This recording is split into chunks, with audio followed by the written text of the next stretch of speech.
Hanumantha ಚಲವಾದಿಯವರ ಸಾರಥ್ಯದಲ್ಲಿ ಭೀಮಧ್ವನಿ news 7.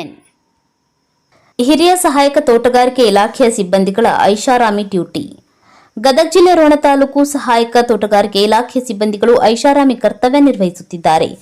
Office ಕೆಲಸಕ್ಕೆ ಹಾಜರಾಗುವುದೇ 11 ಗಂಟೆಗೆ. ಅರ್ಧ ಗಂಟೆ ಬಿಟ್ಟು ನೋಡಿದರೆ ಕಚೇರಿ ಖಾಲಿ. ಚಹಾ ಕುಡಿಯೋಕೆ, ಟಿಫಿನ್ ಮಾಡೋಕೆ ಅಂತ ಅರ್ಧ ಗಂಟೆಗೊಮ್ಮೆ ಹೊರಗಡೆ ಹೋಗ್ತಾರೆ. ರೈತರು ಅಧಿಕಾರಿಗಳನ್ನ ಭೇಟಿ ಮಾಡಲು ಬಂದರೆ ಖಾಲಿ ಕುರ್ಚಿಗಳು ಸ್ವಾಗತಿಸುತ್ತವೆ. ಹಿರಿಯ ಸಹಾಯಕ ತೋಟಗಾರಿಕೆ ನಿರ್ದೇಶಕ ಗಿರೀಶ್ ಅವರನ್ನ ಹುಡುಕಿಕೊಡಿ ಎಂದು ಹೊರಗಡೆ ಬೋರ್ಡ್ ಹಾಕುವುದೊಂದೇ ಬಾಕಿ ಎನ್ನುತ್ತಾರೆ ರೈತರು.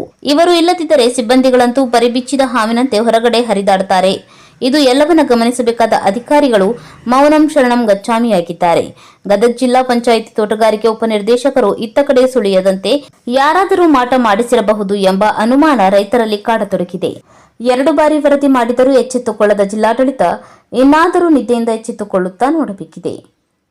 ಭೀಮಧ್ವನಿ ನ್ಯೂಸ್ 7.